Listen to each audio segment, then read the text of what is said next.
Dear teachers, instructors, trainers, I welcome you to guideline discussions on what a 21st century instructor should have or should do while delivering a lesson.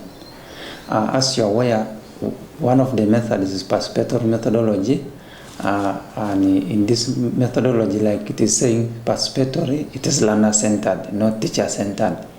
So learners have to be more involved in the most of the activities of the day, and the teacher facilitates the process. One of the things in the guidelines what the teacher should have is a lesson plan.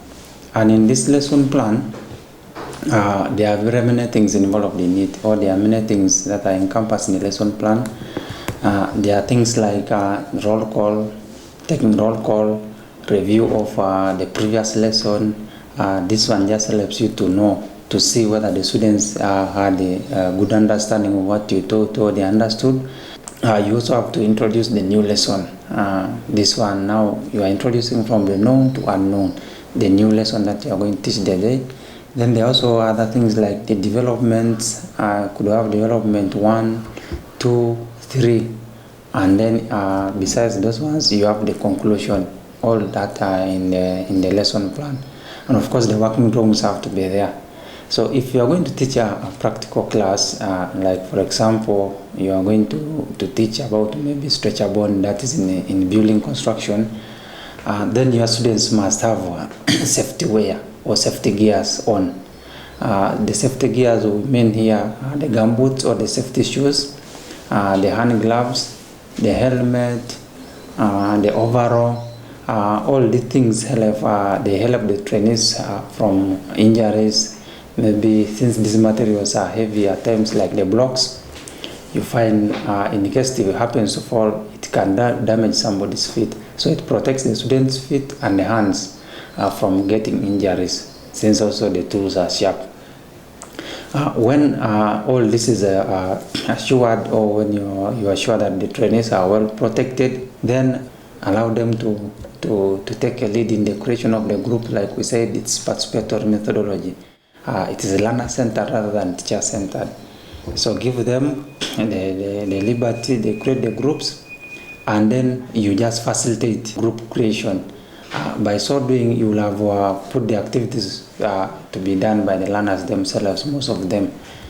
After the groups have been created, you realize that these trainees have to do tasks.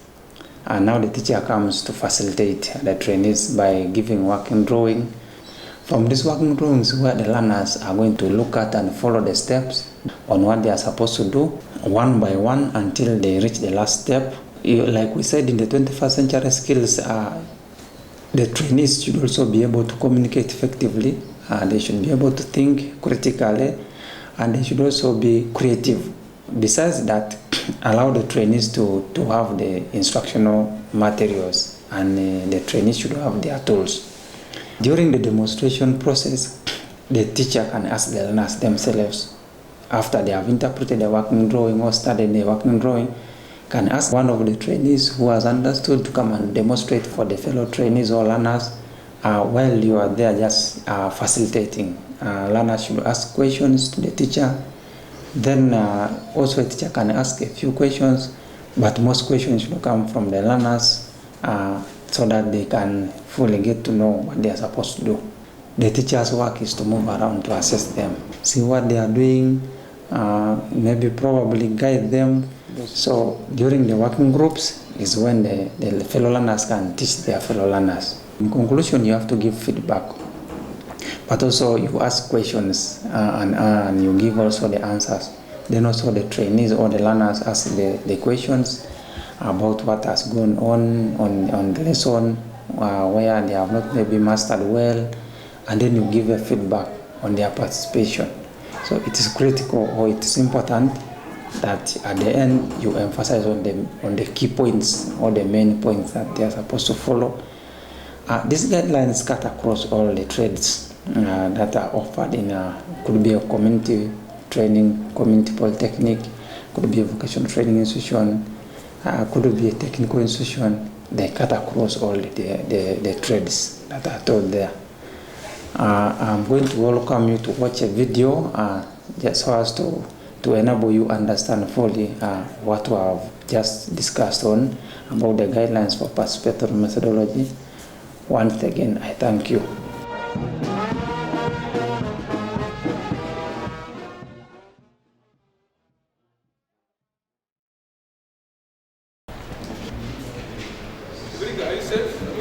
Remember last Friday, we said that here we don't have an ignition switch. Do you remember that?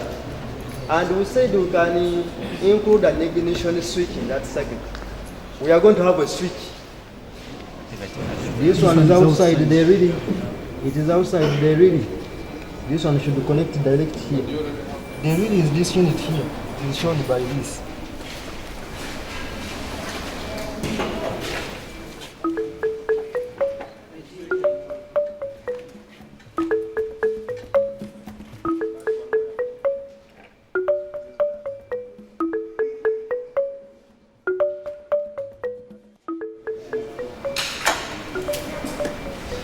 Can make a wider circle.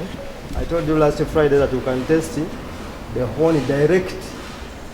This one has got only one wire, as we said. Positive.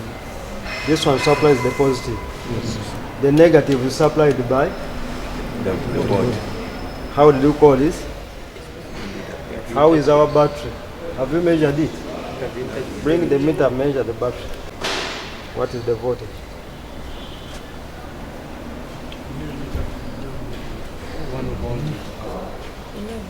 11 points. Yeah, it should have an habit of giving us some sound. Let us test another one.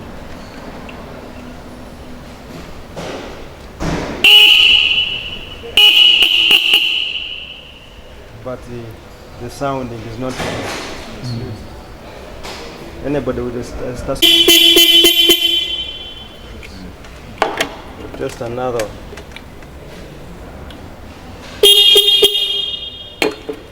This one has failed. Let us test it again. So how do you conclude about this one? It's 40. Let me bring the two. That's right. That's sounding good.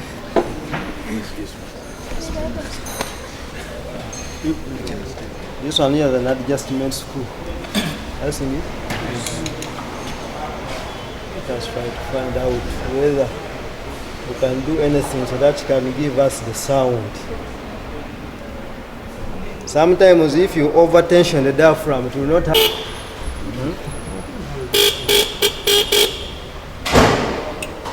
That one is too loose, but they destroyed the adjustment screw to resolve. They used the wrong tool. Test your switch. Always measure continuity.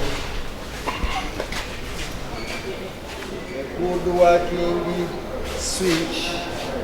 Put this one here and here. There should be no continuity if you are not pushing. But if you push, there should be continuity. We will press it.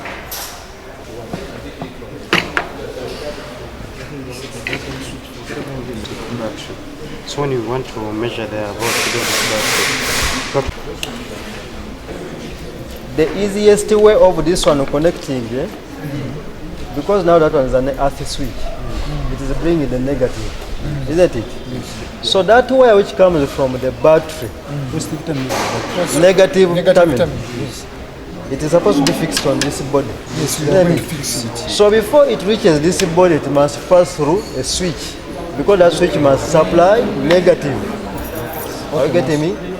Then the positive moves wholesale without any interruption. But if you make that loop, the moment you connect to the battery, it's going to short circuit and wires will burn out.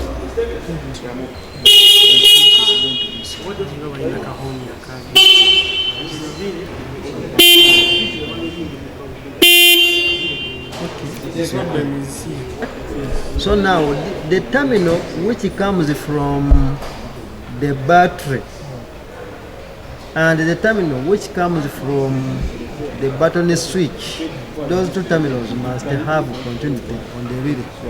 What do I mean? Bring a meter and show you. There are some two terminals here which have got continuity. So one terminal will be supplying in negative, another terminal will be supplying positive, another one will be a terminal which will be going to the horn. You select it to continuity like that.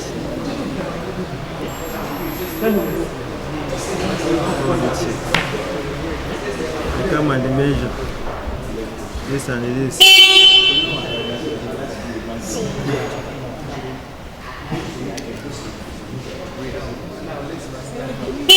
Check.